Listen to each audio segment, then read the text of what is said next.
my money, having a $20, $30 knife and a $30, $40, $50 folding saw, you can do way more with those two tools than you can with a $250 indestructible knife.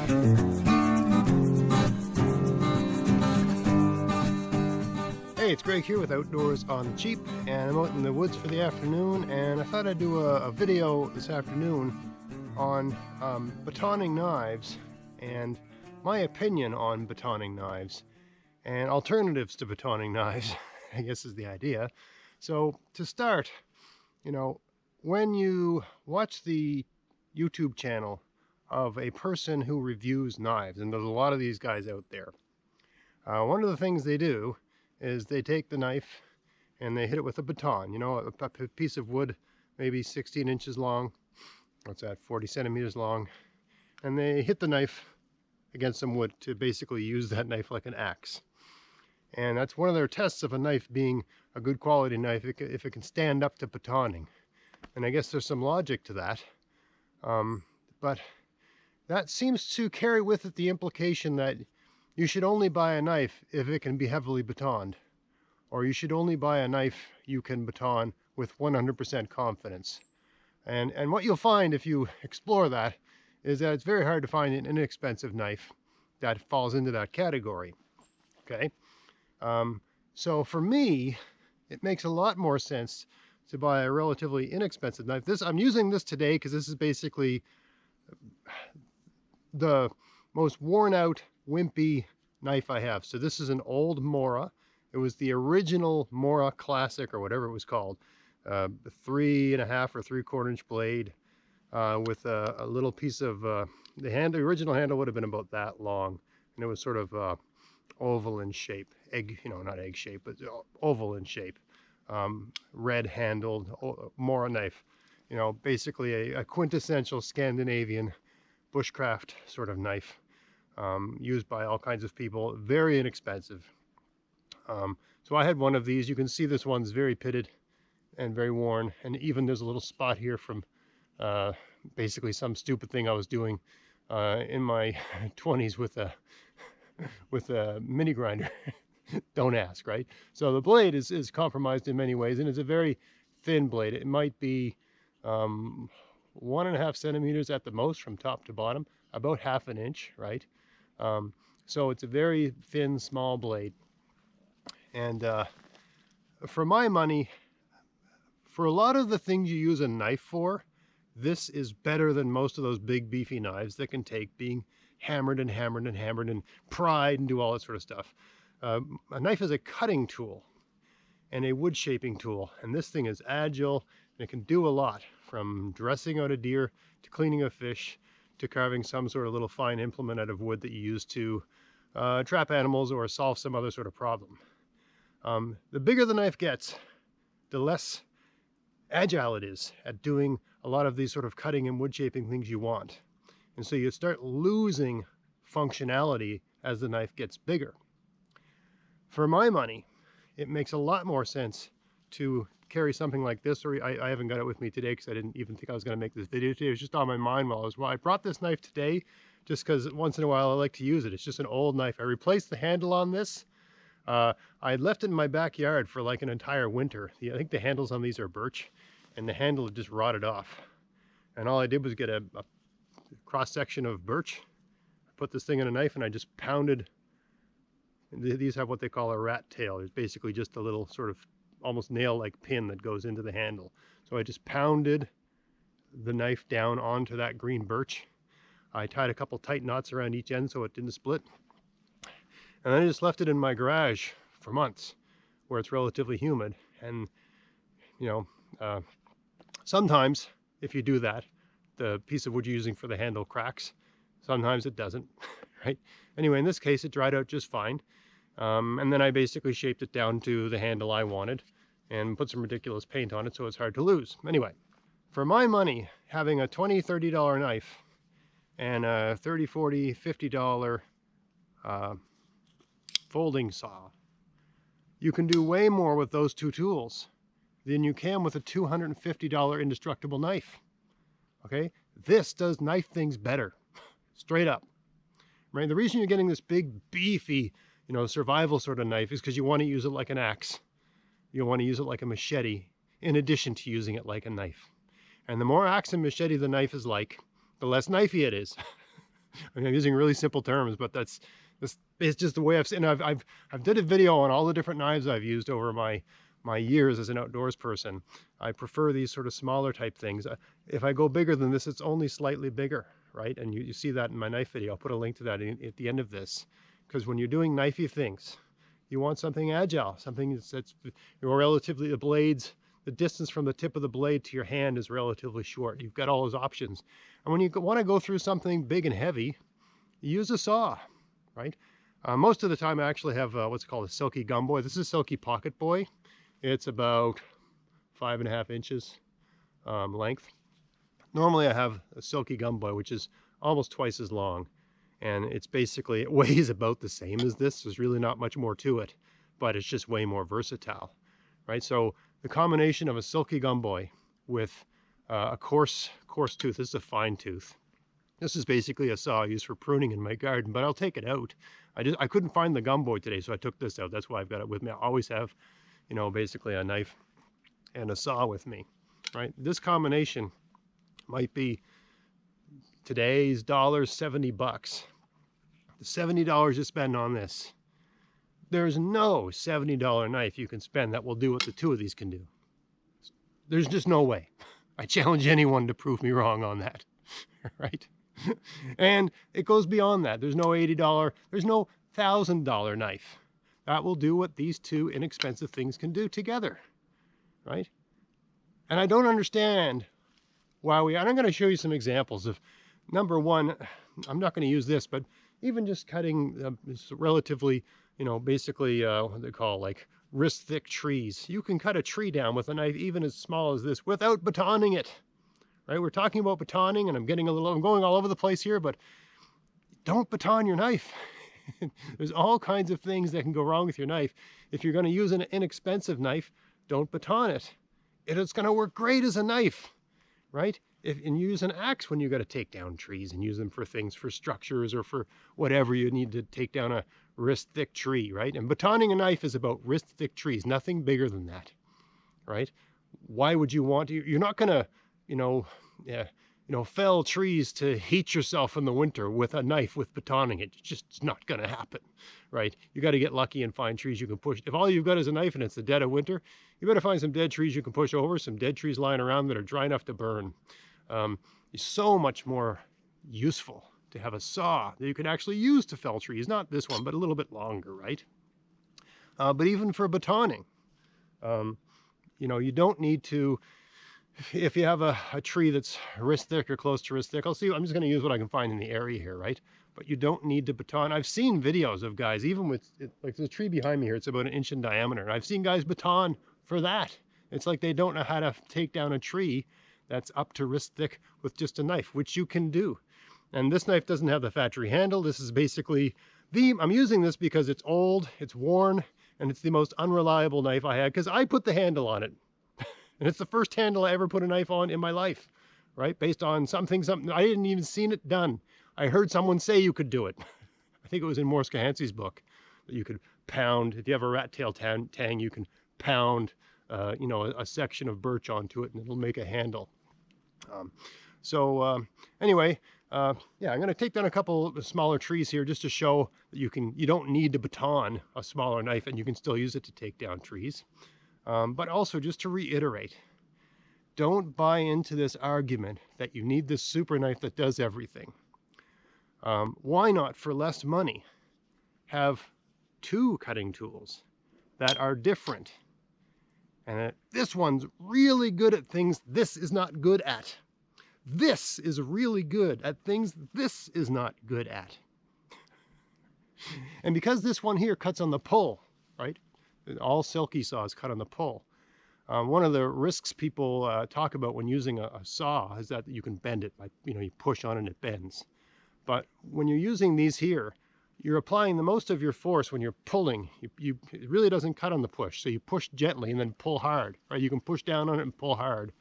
You cannot bend the blade when you're pulling on it, right? So these are going to last. They're going to rely. I'm at pretty close to the tail end of 3 kilometers of trail that I have in the woods. Basically, I made that entire trail. I'm not taking down trees. I'm just taking branches off stuff, right? But basically, I made a trail that a man can comfortably, I'm 6'4", a man can comfortably walk through without having to bend and duck and, go over, anything that was waist high, I would remove that, and anything that was in my face or in the way, I removed that. I did a whole 3 kilometers with a silky gum boy, right? I still got the blade, still works great, right? Just keep it out of the ground and it'll last a long time, right? So yes, 2 tools. Why do you have to have one? What situation are you going to be in where you're reduced to one, right? If everything's, secured on your body, as long as you don't lose your pants, you're going to be okay. And most of the time I've got my knife around my neck. So as long as you don't lose as long as you're not decapitated, you're fine. And if you're decapitated, well, you're not worried about stuff. Anyway, let's see if we can take down a couple trees. I'm going to start with sort of like 2 fingers thick, and then we'll work our way up to some heavier stuff, just to show what you can do with a relatively small knife without batoning. And of course, if you can't get through and you're getting into difficulty, you've got your saw, which is so much better at taking down trees, does it in seconds, right? But anyway, let's say I lost my saw and I was reduced to this and I needed to create a shelter, okay? I could still cut down the saplings that are sufficient to build an archway, a wiki up or whatever, to keep the weather off of me using just my knife. Even a worn out old knife with a handle put on it by an amateur who doesn't know what he's doing. All right, let's go.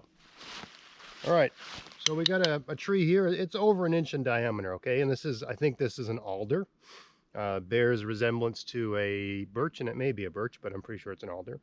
Anyway, this is the sort of thing. This is, at least 1 inch.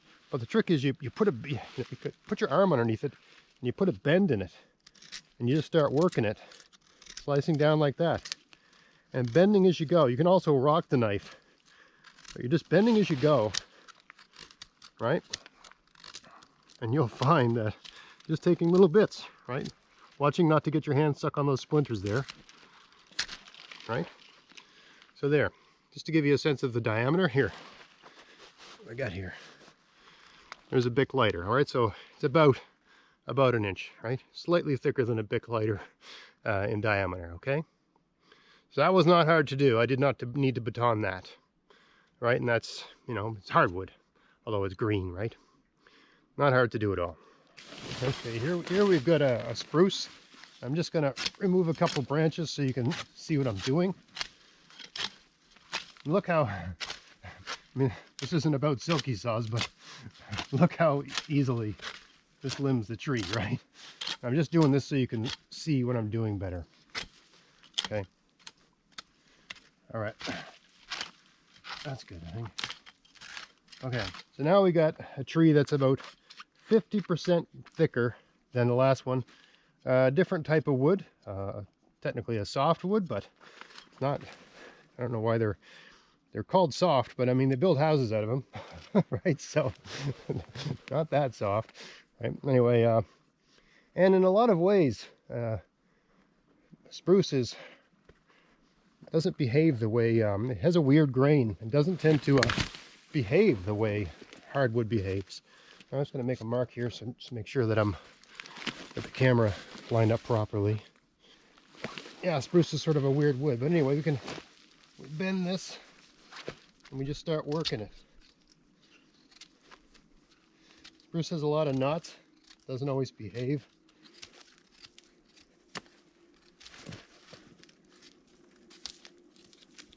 There's a knot right there. I should have started a little bit further above the knot. Doesn't want to behave, but anyway, you can see. I can take it the other way, right?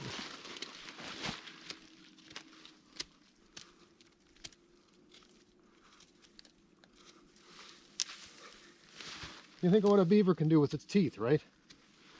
We're using a very similar principle here. There, okay. There, we got a thicker piece of wood, right? Take out the Bic lighter so you can get a sense of scale. So this is almost 50% thicker than a Bic lighter, maybe even twice that. It's hard to tell, but no, probably not twice. right, so this is about 1.5 inches, maybe 1 5/8 inches. Was not hard to go through, just with this cheap little knife. All right. All right, here we got the quintessential wrist thick tree. Let me just remove a couple of these branches so this is all easier to see. Thought I'd limb this with the little Mora knife just so people didn't say, oh yeah, you had to use the saw. That knife isn't strong enough to limb with. So there, limbed it with the Mora. Okay. So this is a much more substantial tree, as you can see, right? Much thicker, basically wrist thick. I've certainly wrist thick this way.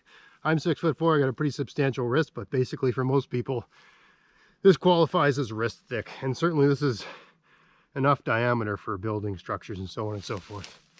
All right, so step one in this situation here is to just work the tree a little bit. Get it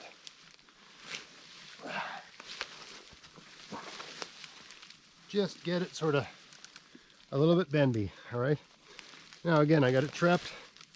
Move this thing out of the way.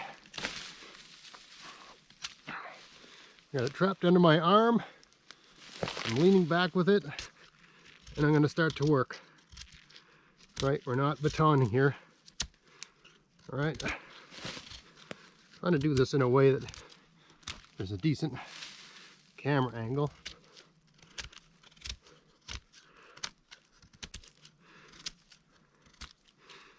Would batoning be faster than this? Yes. But this totally works, right? You're just sort of doing it the way a beaver would do it. And you can do a sort of rocking motion to get down a little further. All right, pry that off a bit.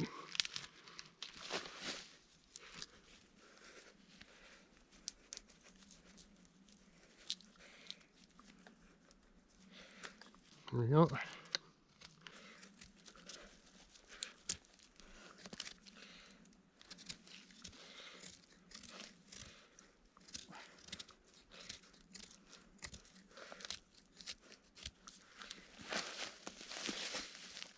right, I've got that going a little bit. I'm gonna just put a little bit of pressure on it. There we go, see? Here we go.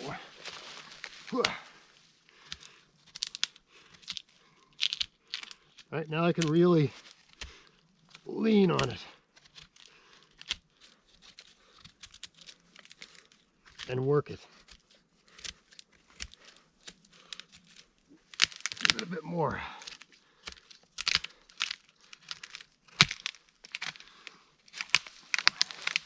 Now, okay, basically three. You get the idea, right?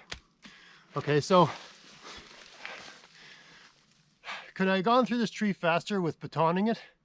Yes, right? But by doing it this way, I'm not putting my edge, I'm not putting the knife at risk in any way. You can go through a wrist thick tree with a simple, small, thin, sort of elegant knife like this, with bending on it, prying on it, and so on and so forth. And it doesn't matter what type. In fact, these spruce trees are harder to go through. I've used this for a reason. I find them harder to go through than a lot of different hardwoods, because the hardwoods tend to have the straight grain and they tend to behave when cut. And they're only hard once they're dry.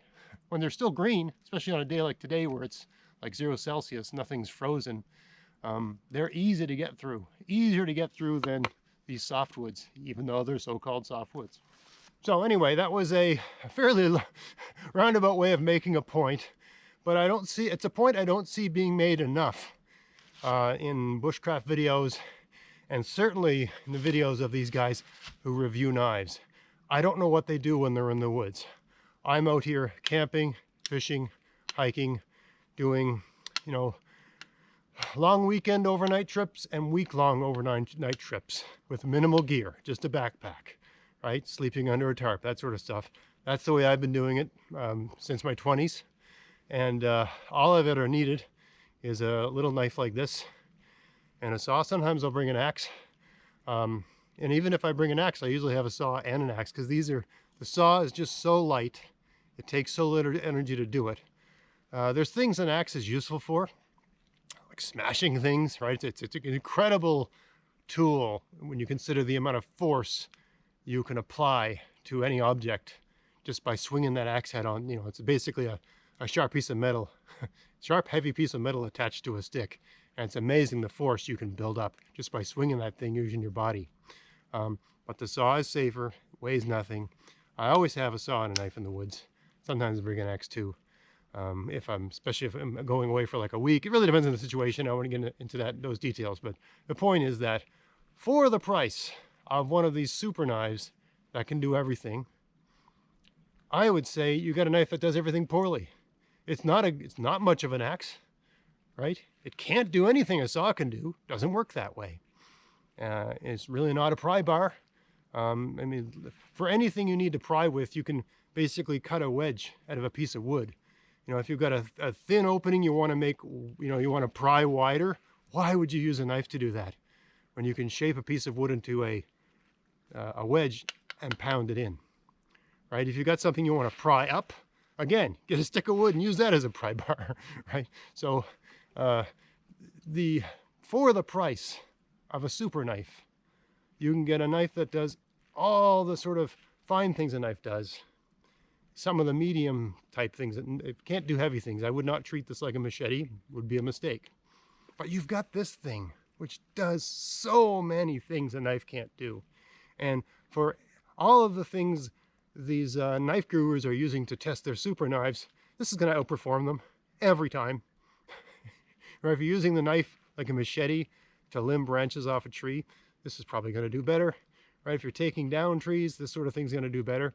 Especially the gum boy, the sort of size up from this, right? And a lot of times for limbing trees, even then, you can just use a heavy baton. Basically, you can just use a baton on the limb, and that'll smash them off, right? Anyway, roundabout way of saying you don't need a super knife. For less than the price of a super knife that passed all the tests, you can get two tools that do more than the super knife and do each thing better. They do more and they do it better. So anyway, I hope you found that interesting. If you did, please like, share, subscribe. Don't forget to click bell if you want to be notified when I make new videos. And until next time, enjoy the outdoors on the cheap. Thanks for watching.